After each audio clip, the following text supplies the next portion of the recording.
Assalamualaikum warahmatullahi wabarakatuh. Salam sejahtera untuk kita semua. Puji syukur pada kesempatan kali ini, kami dari kelompok WeCare atau kelompok 3 akan mempresentasikan mengenai aplikasi yang sudah kami buat, yaitu aplikasi Booking Dokter berbasis website. Boleh dilanjut?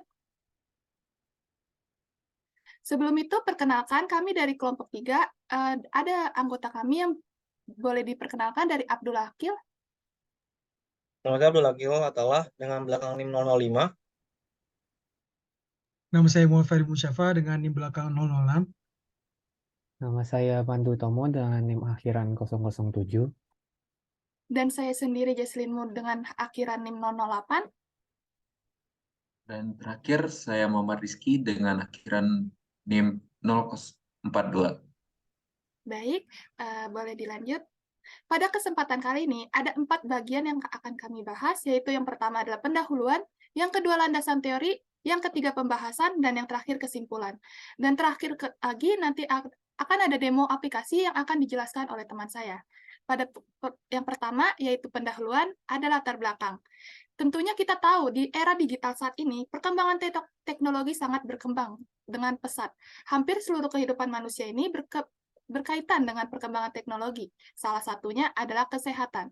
Kesehatan merupakan salah satu aspek penting dalam kehidupan manusia. Oleh karena itu, salah satu cara untuk memastikan hidup manusia sehat adalah dengan konsultasi ke dokter. Apabila pada zaman dahulu orang melakukan booking dokter secara langsung, tentu hal itu tidak efisien dan tidak efektif, karena hal itu memakan waktu yang sangat panjang. Nah, dengan adanya perkembangan teknologi ini, harus dimanfaatkan dengan baik. Dengan adanya perkembangan teknologi, booking dokter dapat dilakukan secara jarak jauh. Tentu hal ini dapat membantu dokter dan pasien agar dapat bekerja sama secara efektif dan efisien. Pembuatan aplikasi booking dokter berbasis website ini tentunya akan mudah untuk dilakukan di mana saja, dengan perangkat apa saja, dan asalkan perangkat tersebut masih terkoneksi dengan internet. Dengan pembuatan aplikasi booking dokter WeCare, diharapkan dapat membantu dan memudahkan pasien untuk booking secara efisien dan efektif. Boleh dilanjut? Baik, terima kasih. Selanjutnya merupakan poin yang kedua, yaitu maksud dan tujuan. Maksud dan tujuan dari pembuatan aplikasi Booking Dokter WeCare ini adalah pembuatan aplikasi ini mempunyai maksud untuk memudahkan pasien untuk dapat booking jadwal dokter secara daring atau online agar terjadinya pembookingan yang lebih efisien dan efektif. Dengan adanya website WeCare ini, diharapkan dapat memberikan kemudahan pasien agar dapat melakukan booking dokter secara online, memberikan kemudahan pada rumah sakit atau dokter agar dapat menerima pasien secara online, sehingga menciptakan lingkungan yang efisien serta efektif dalam melakukan booking dokter. Bisa di next slide. Selanjutnya merupakan ruang lingkup dari pembuatan website WeCare ini. Yang pertama ada pengembangan aplikasi yang dibuat hanya berada di dalam ruang lingkup HTML, CSS, JavaScript, PHP, dan juga MySQL saja tanpa menggunakan framework populer seperti React, Vue, Angular, dan lain-lainnya. Selanjutnya yaitu tampilan antarmuka pengguna yang dikembangkan hanya menggunakan HTML, CSS, dan serta sedikit JavaScript saja tanpa menggunakan framework yang memudahkan seperti Bootstrap dan lain-lainnya. Yang terakhir yaitu autentikasi yang dikembangkan peneliti memiliki tingkat standar dan tidak kompleks. Hal tersebut disebabkan karena pengembangan web yang dilakukan, pengembangan website WeCare hanya berada dalam ruang lingkup booking dokter saja. Bisa di next slide. Selanjutnya merupakan bagian landasan teori dari aplikasi WeCare ini. Jadi landasan teori ini berisikan tentang fondasi-fondasi istilah-istilah yang dapat membangun sebuah website yang telah kami buat. Yang pertama ada front-end, di mana front-end ialah tampilan terdepan dari suatu website yang biasanya menampilkan desain-desain menarik dari suatu website yang dapat dilihat oleh para pengguna. Biasanya, front-end memakai beberapa bahasa pemrograman, di antaranya seperti HTML, CSS, dan JavaScript. Selanjutnya merupakan backend, di mana backend merupakan suatu tampilan dari website yang tidak dapat dilihat oleh pengguna. Backend berhubungan dengan data-data yang di mana data tersebut, seperti data sign up itu akan disimpan ke dalam server dan diatur lagi sebagaimana mestinya agar dapat berfungsi dan tidak mengalami masalah pada saat pengguna melakukan login. Selanjutnya bisa dijelaskan oleh teman saya. Terima kasih, Pak Dil. Selanjutnya itu ada HTML. HTML itu bisa disebut dengan Hypertext Markup Language atau disingkat HTML, merupakan bahasa markup yang dipakai untuk membuat sebuah page dari website. Nantinya akan ditampilkan pada browser seperti menampilkan teks dengan menggunakan fungsi P atau paragraf. Itu dapat menampilkan pada browser kode, harus ditaruh pada bagian body HTML. Selanjutnya ada CSS. CSS ini bisa dikenal dengan Cascade Style Sheet, memiliki fungsi untuk membuat tampilan dari HTML tadi menjadi lebih bagus, seperti menambahkan gambar, video, mengganti jenis font, dan sebagainya. CSS sangat membantu para front-end developer untuk menjalankan tugasnya, yaitu mendesain halaman dari suatu website. Selanjutnya ada JavaScript. JavaScript merupakan bahasa pemrograman yang digunakan oleh banyak pengembang di seluruh dunia untuk membuat halaman web yang interaktif dan menarik. Sebagai bahasa pemrograman, client-side JavaScript merupakan salah satu teknologi inti dari World Wide Web. Selanjutnya ada PHP. PHP atau dikenal dengan Hypertext Processor merupakan sebuah bahasa pemrograman server-side populer yang digunakan untuk mengembangkan aplikasi web. PHP dirancang sedemikian rupa agar ia dapat memproses kode di situs server, menghasilkan konten ke layar pengguna. Menurut situs Web Popularity of Programming Language, PHP merupakan bahasa komputer populer. Bahasa populer urutan ke-6, hal itu berkat penulisan bahasanya yang serbaguna, sehingga cocok untuk pemula ataupun yang sudah ahli. Sementara ada SQL. SQL atau Structured Query Language merupakan bahasa query terkenal yang seringkali digunakan di hampir seluruh type aplikasi. SQL sendiri merupakan bahasa pemrograman yang dikhususkan untuk menyimpan dan memproses informasi ke dalam suatu bentuk basis data yang berrelasi. Basis data relasional menyimpan data dalam bentuk tabel dengan baris dan kolom-kolomnya yang menjadi penjelas serta hubungan-hubungan antar nilai-nilai data tersebut. Dengan menggunakan SQL, pengguna dapat melakukan pernyataan-pernyataan esensial seperti penyimpanan, penghapusan pembaruan, pencarian, dan masih banyak lagi dari basis data tersebut. Selanjutnya bisa disediakan oleh teman saya. Baiklah, saya akan melanjutkan presentasi kelompok kami mengenai rancangan basis data, yang dimana seperti yang terlihat merupakan isi dalam database kami, yang dimana kami menggunakan 3 tabel yang terdiri atas tabel dokter, tabel booking, dan tabel user data. Yang dimana pada masing-masingnya itu ada yang kita tentukan sebagai unique key, yang dimana tidak dapat sama dengan yang lainnya dan harus berbeda, dan juga ada primary key-nya. Yang dimana dalam tabel dokter sendiri ada kolom untuk ID user, name, review, harga, spesialis, dan pengalaman. Untuk tabel booking sendiri ada ID user, ID dokter, name, email, phone, address, complaint, accepted, dan need accepted. Dan di tabel user data terdiri atas ID, username, password, fname, email, dan user level dari masing-masing data tersebut. Yang dimana akan terdapat kaitan antara user data dengan tabel dokter dan booking. Mungkin boleh di next. Nah, berikut merupakan kegiatan untuk menghubungkan antara front-end kami dengan back-end. Yang dimana untuk pertamanya kami men-set untuk si hostnya seperti yang terlihat yaitu localhost, kemudian ada usernya yaitu dengan root, dan karena pasnya kosong kami masukkan sebagai string kosong, dan kita juga akan men-set database yang akan dikoneksikan tersebut, yang dimana untuk database tersebut bernama WeCare. Kemudian terdapat sebuah exception yang dimana ketika dicoba si database itu akan terhubung. Ketika salah yaitu masuk ke dalam expect yang menimbulkan dan menampilkan sebuah string yaitu connection failed. Dalam pengembangan web aplikasi ini menggunakan beberapa bahasa yaitu HTML, CSS, JavaScript, dan PHP. Dalam web aplikasi ini membutuhkan suatu cara agar bisa menyimpan dan memproses data yang didapat. Oleh karena itu, pengembangan menggunakan SQL sebagai back-end dari web aplikasi yang dikembangkan tersebut. Adapun koneksi yang dilakukan agar front-end dari web aplikasi dapat terhubung dengan back-end menggunakan sebuah PDO atau PHP Data Objects yang disimpan di file bernama dbcon.php. Boleh di next.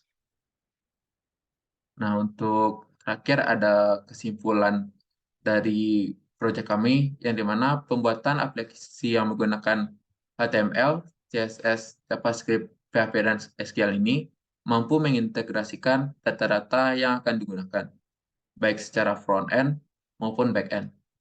Untuk front-end, pada aplikasi ini menggunakan program HTML, CSS, JavaScript, dan PHP, sedangkan untuk back-end, kita akan menggunakan pemrograman seperti PHP dan SQL. Adapun data-data yang digunakan dalam aplikasi ini adalah booking, user data, dan dokter, yang masing-masing memiliki hubungan one-to-many.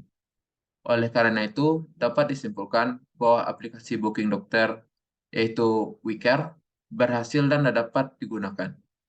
Tentunya dalam pembuatan aplikasi masih ada kekurangan. Oleh karena itu, penting untuk terus melakukan maintenance dan pembangunan yang update agar aplikasi dapat terus digunakan.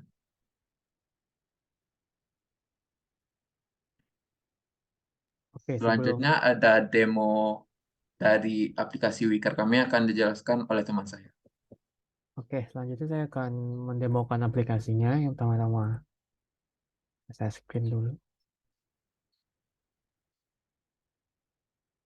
Nah, jadi ini halaman landing page-nya ya dari aplikasi WeCare. Jadi nanti saat kita akses URL-nya, dia bakal masukin di .php yang dimana di sini ada home, about us, sama package. Cuman package-nya ini nggak bisa dipencet karena nanti langsung masuk ke login begitu. Nah, jadi kita bisa masuk aja dulu langsung dari home atau dari manapun itu. Pokoknya pencet aja tombol login-nya yang ada di navigation bar. Habis itu di login ini nanti ada 3 user level, yaitu pertama si penggunanya atau patientnya itu sendiri. Yang kedua ada dokter, yang ketiga ada admin. Nah, ini saya coba di bagian user level pertama, yaitu si penggunanya atau pasiennya. Jadi ini login aja di sini. Nanti kalau udah masuk, tampilannya tetap sama. Cuman di sini yang tadinya login diganti jadi logout, di mana dia nanti bisa keluar gitu. Nah, jadi about us, home masih sama, tinggal kita ke bagian package.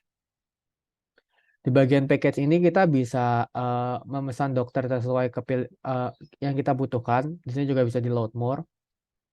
Nanti dia bakal membuka ada beberapa dokter di sini. Untuk gambarnya belum dipasang karena kekurangan waktu dan pemahaman dalam pembuatan aplikasinya. Jadi untuk foto ini belum bentuknya dinamis. Cuman untuk data-datanya ini udah full dinamis. Jadi semuanya berbeda setiap dokter yang ada. Misalkan kita ingin memesan di dokter Amanda Smith yang paling pertama ini. Kita book. Nah, di sini bisa masukkan aja data dirinya. Nama, email, phone, address, dan komplainnya. Misalkan saya tulis sakit kepala gitu. Dan ini satu user bisa memesan banyak booking ya. Nanti dari dokter lah, jadi bisa diakses atau enggak. Nanti tergantung dari dokternya. Pokoknya ini misalkan kayak gini. Kita submit dulu. Terus misalkan kita ngebook sekali lagi gitu ya. Dengan namanya di sini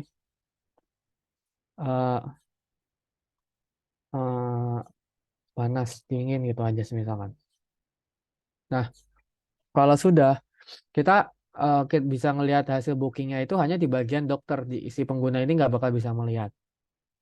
Jadi ini tampilan dasarnya di pengguna itu begini saja. Ada footer, ada header yang sticky, terus ada about us ini tentang aplikasi WeCare-nya apa, dan ada tadi package. Nah, jadi ini kalau kita logout, terus login lagi sekarang, terus kita pakai nama dokter, username dan passwordnya dokter juga, kita login. Nah, di sini dia bakal masuk ke bagian dokter. Di mana sini ada dokter Amanda Smith. Jadi saya udah nyobain beberapa kali saat develop aplikasi ke dokter Amanda Smith ini. Jadi makanya di sini ada 9 pesanan. Dan total pendapatan ini didapatkan dari jumlah pesanan jumlah pasien yang diterima, mohon maaf.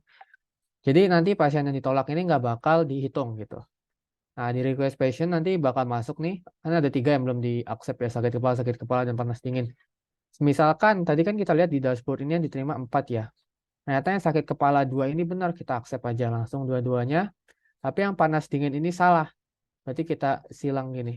Terus, nah, semuanya akan hilang tetap. Cuma di dashboard nanti jumlah pasien ditolaknya akan naik dan jumlah pasien diterimanya akan naik juga. Jadi di sini total pendapatannya juga akan naik 900.000, mohon maaf, 900.000. Jadi untuk bagian dokter itu cuma ada 2 fungsi di sini, request patient sama dashboard. Dan untuk profile juga tidak ada. Jadi bisa langsung log out dan kita bisa pindah ke bagian admin. Nah, ini login. Nah, di admin ini kita bisa melihat jumlah dokter dan jumlah pengguna, yang dimana maksudnya adalah banyaknya dokter dan pengguna yang terdaftar di aplikasi WeCare atau website WeCare ini. Nah, untuk melihat detail-detailnya kita bisa ke table dokter. Table dokter ini karena tadi di bagian database sudah dijelaskan dia ada join antara table dokter dan user data. Jadi untuk melihat keseluruhan isi datanya kita harus pencet edit data di sini. Nah, nanti semuanya baru keluar kayak username-nya, full name-nya, email, review, price, spesialis, dan experience-nya. Kalau di bagian depannya sini hanya ditampilkan ID username, dan email. Nah, untuk tambah data, kita misalkan ingin menambah data dokter baru gitu. Dengan ini masukkan full name, Rihana, passwordnya Rihana, emailnya,